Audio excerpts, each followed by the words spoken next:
Bien, là, on va un petit peu s'entraîner sur certains calculs, sur l'énergie, en particulier en calculant des rendements, et puis ensuite en introduisant la notion de puissance.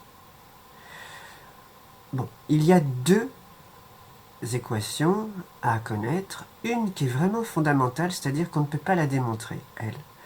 L'énergie que reçoit un système correspond d'une part à l'énergie utile qu'il va pouvoir utiliser de façon à bon escient, mais toujours également d'une énergie qui est perdue, c'est-à-dire qu'il y a une petite partie de cette énergie, ou grande d'ailleurs, hein, ça dépend, qui ne va pas pouvoir être utilisée comme on le souhaiterait. Bon, ça vient d'où? Ça vient du fait que, ce qu'on vous disait en petit 1 du grand 4, l'énergie, c'est pas quelque chose qui apparaît par magie ou qui s'en va. L'énergie, c'est quelque chose de constant. Donc, si quelque chose est reçu, et s'il y a une énergie qui a été utilisée, une énergie qui a été perdue, eh bien forcément, l'ensemble énergie utile, énergie perdue, c'est exactement ce qui a été reçu. Puis ensuite, on vous fait travailler sur la notion de rendement.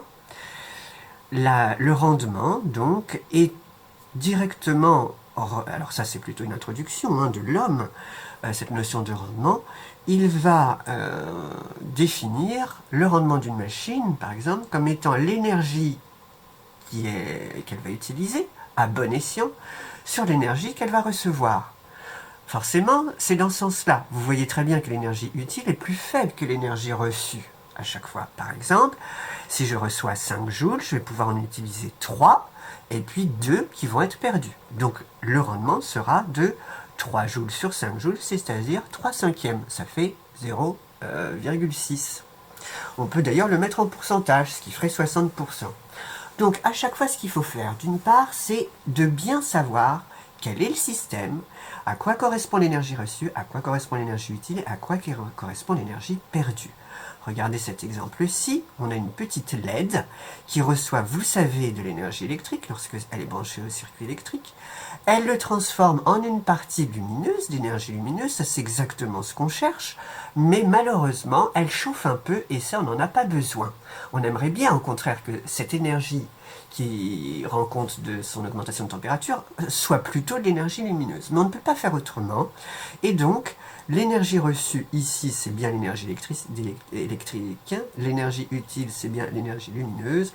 Et l'énergie perdue, c'est bien l'énergie thermique. Donc, on peut schématiser ça par ce petit diagramme ou schéma.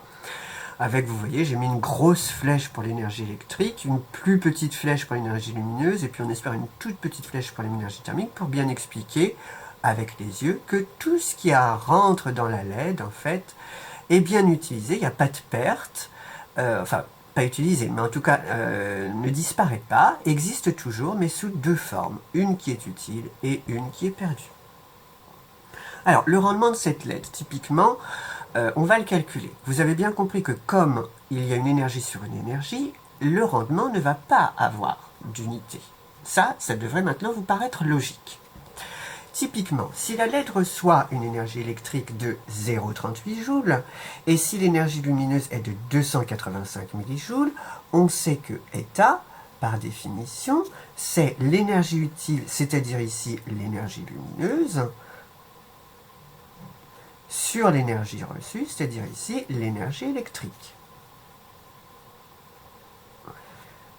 Voilà, vous pouvez encadrer ça, c'est l'expression littérale.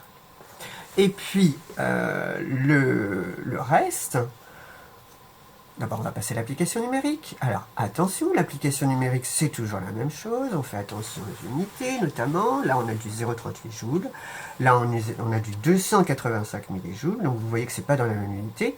Soit on choisit les joules, soit on choisit les millijoules, mais il faut bien choisir la même unité. Alors par exemple, je vais choisir les joules. Donc ici, E lumineux c'est 285 millijoules, donc en joules ça va faire 285 fois 10 moins 3, ou pour ceux qui vont un peu plus vite, ça fait aussi 0,285, je peux le laisser comme ça, divisé par 0,38.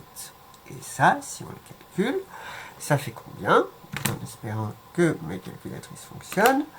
Donc 285 fois 10 puissance moins 3, divisé, vous le faites en même temps que moi, par 0,38.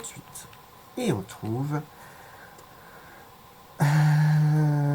donc je me suis trompé, excusez-moi. Donc le disque n'est pas passé. 285 fois 10 puissance, je ne sais pas ce que j'ai fait, moins 3, divisé par 0,38. Forcément, on doit trouver quelque chose qui est plus petit que 1. 0,75. Ou bien, on le met souvent sous forme de pourcentage, donc vous savez que ça fait 75%. Qu'est-ce que ça signifie, ça? Ça veut dire quoi, plus simplement? Au lieu de prendre 0,38 joules qui vont arriver, 285 millijoules qui être convertis en énergie lumineuse, ça veut simplement dire que 75%, 75 joules va être utile si 100 joules sont reçus. Donc 75 joules d'énergie lumineuse pour 100 joules d'énergie électrique. Voilà l'interprétation de ce chiffre. Quant à l'énergie thermique, ben oui, en fait, vous voyez, alors, si 75% d'énergie lumineuse par rapport, enfin, si 75% d'énergie électrique correspond à l'énergie lumineuse, vous voyez bien que l'énergie thermique, c'est égal à 25% d'énergie électrique. On peut le faire soit de cette façon-là, soit se rappeler que l'énergie reçue, c'est la somme des deux, et donc que l'énergie thermique, tout bêtement, c'est l'énergie reçue moins l'énergie lumineuse. Donc là, attention encore aux unités, ça va faire énergie reçue, c'est 0,38 moins 285 fois 10 moins 3, et on trouve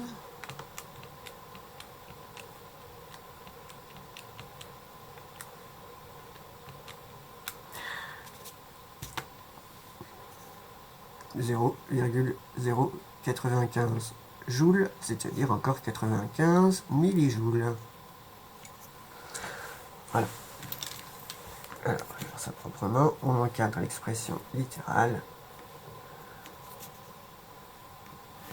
Et on va souligner nos deux applications numériques.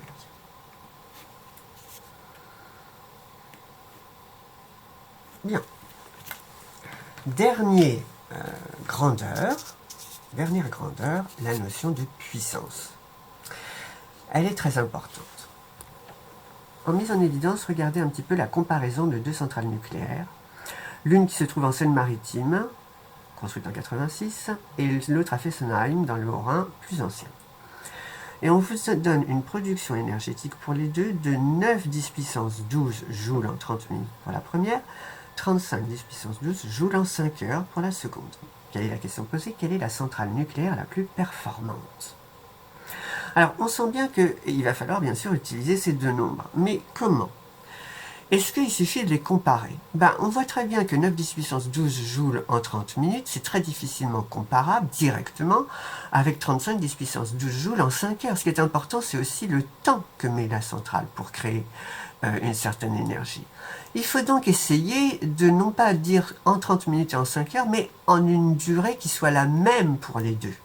En une unité de temps, notamment, par exemple, qui soit la même pour les deux. Alors, comme unité de temps, on peut prendre, par exemple, l'heure.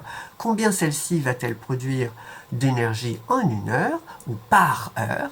Et également, celle-ci, combien va-t-elle produire d'énergie par heure? Donc, comment vous allez faire? Prenons la seconde. La seconde, vous voyez que pour en une heure, puisque là, on a la valeur en 5 heures, il va falloir faire 35 fois 10 puissance 12 divisé par 5. Et on trouve quoi? 7, 10 puissance 12, attention, il y a une unité, c'est des joules par heure. Tandis que l'autre, en 30 minutes, alors comment on fait pour avoir quelque chose en joules par heure? Vous savez que 30 minutes, c'est la moitié d'une heure, donc il suffit de multiplier en fait ça par 2. Ou, en essayant de faire la même chose, on va dire que c'est 9 fois 10 puissance 12. Bien sûr, ça fonctionne. Vous voyez que ça fait tout de suite 18 fois 10 puissance 12 joules si vous multipliez par 2. Mais c'est pareil que de diviser en fait par 30 minutes qui en heure, c'est une demi-heure. Donc divisé par 0,5. Et je vous rappelle que diviser par 0,5, c'est comme multiplier par 2. Et là, qu'est-ce qu'on va trouver? 18 fois 10 puissance 12 joules par heure.